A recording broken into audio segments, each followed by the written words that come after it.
Hello, lads, and welcome back to another Tottenham Hotspur match review, this time reviewing the 3-1 loss to Leeds United at Ellen Road. A disappointing one, definitely. We were all kind of riding on hope, but, hello, Cat. But I think this really brought us back down to earth, really, because I think if we're being realistic, this is probably the result we should have expected. Leeds are a good team. They're very good against the top six. Yes, we've beaten them before and handedly. But I think this was really just another case of kind of the Man City thing I talked about where it was, I'm not going to say naive, but it was hard to play against Leeds the way we tried to play against Leeds. And we're not ready for that. It's obvious what kind of work Marcelo Bielsa has done to this Leeds United team in years and years upon work. And it's obvious that Ryan Mason has not had that time. But even though he has not had that time, I still see a team that is far more entertaining to watch and far better in a lot of areas than a Jose Mourinho Tottenham team. And I think the main thing to talk about here is the fitness. That was something that was talked about at Manchester United when Jose left, how the players were all really unfit. And I think as a parent here as well, I think Ryan Mason alluded to it as well, how the players just aren't up to the level of fitness that people like Leeds United are going to be at. Leeds United can run us off the pitch, and it's nothing to do with talent. It's just, tiredness and fatigue. We played a lot. Højbjerg has played a lot. So really today was about individual mistakes. Region, let's just say it, he was terrible. He was really bad. He's not been in good form for a while. We've really only seen him be good at parts in the beginning of the season, and I don't know, it's kind of harsh, but you might want to start Ben Davis over him when he's fit. Like, he's really just been actively poor, which is really upsetting. Eric Dyer again made a mistake for the first goal. But really, I don't think you can pin all the blame on him like a lot of people were doing. This cat, dude. The middle of the park didn't have the best games. I thought Dele was really, really a positive. He was really back to his best almost. Dele was superb. He is eating the leather. Okay.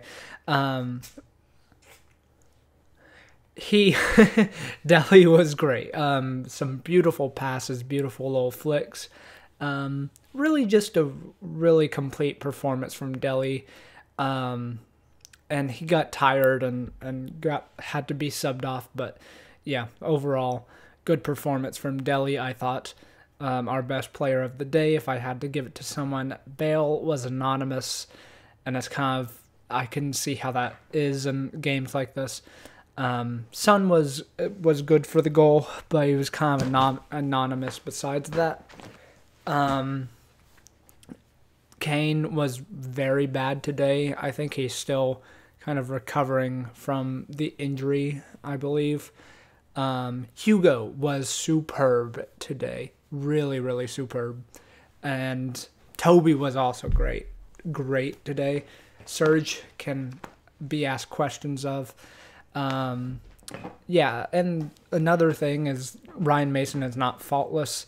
I believe, Ndombele was not fully fit.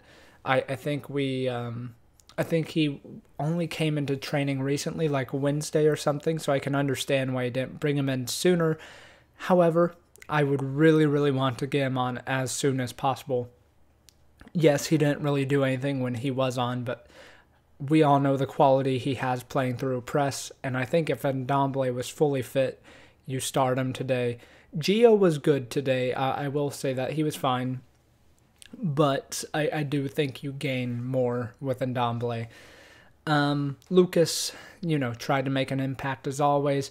2 years ago today, since that magical night in Amsterdam. Ridiculous. Lamella came on, had like a good shot that Kane created. So, yeah, that's the main thing. I'm not mad because we created chances. I would rather go out like this than play 90 minutes sitting back against Leeds and then countering them once and scoring and having a 1-0 scoreline.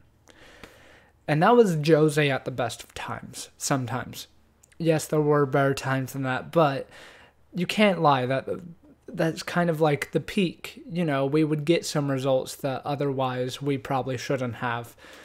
And that's an advantage for sure of that style of play. And I think you look at games like this and you're saying, that's the way it's set up against Leeds. Against Leeds, yeah, but against Newcastle or Sheffield United even, that's when I call into question Jose.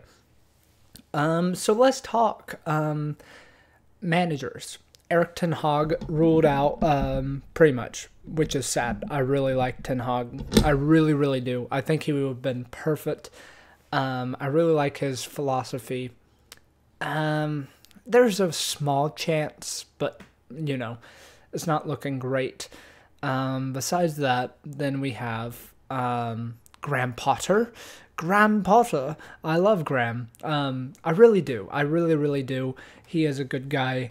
I think he plays some great football. I think not only does he play some really tantalizing stuff, I think he's a good man manager. I think he's incorporated his signings well. I think he definitely fits the profile of what it looks like we want, which is a young, progressive manager. And he's English, which is good. Also, you can look at Brighton and say, okay, they're 14th in the table or whatever.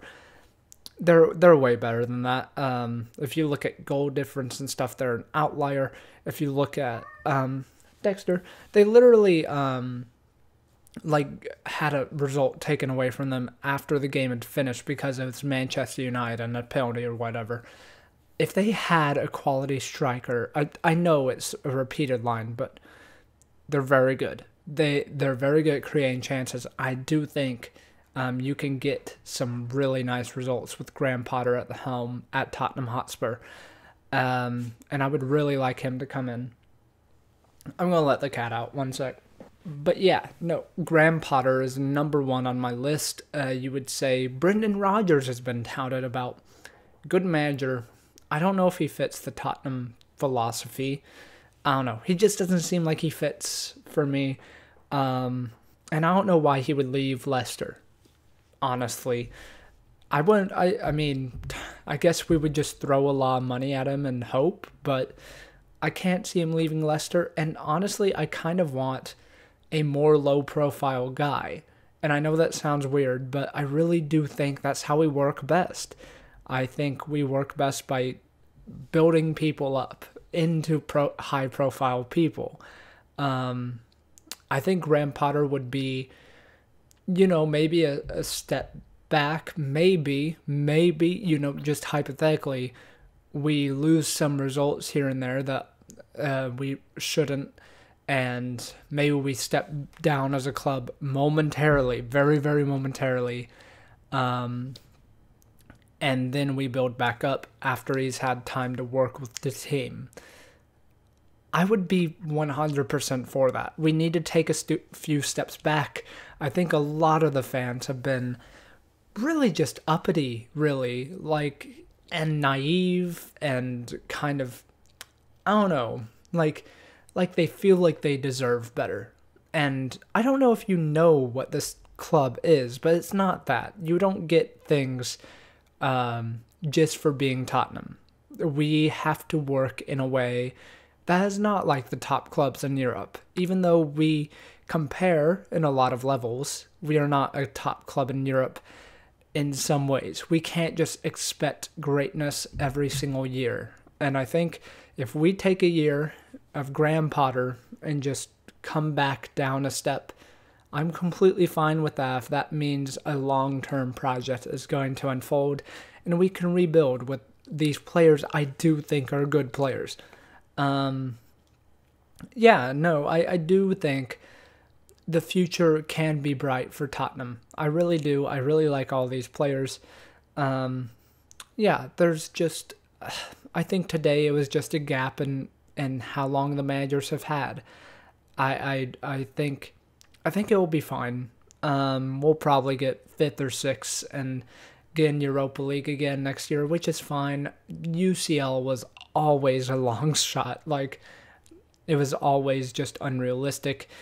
And I think this brought us back down to earth a bit so we can just finish the season out. No expectations. How many times have I said that already? But yeah, unless something incredible happens, UCL is just off the cards. And that's fine. We probably don't deserve it after how we played under Jose. And that's just my opinion. But anyways, that's pretty much it for this video.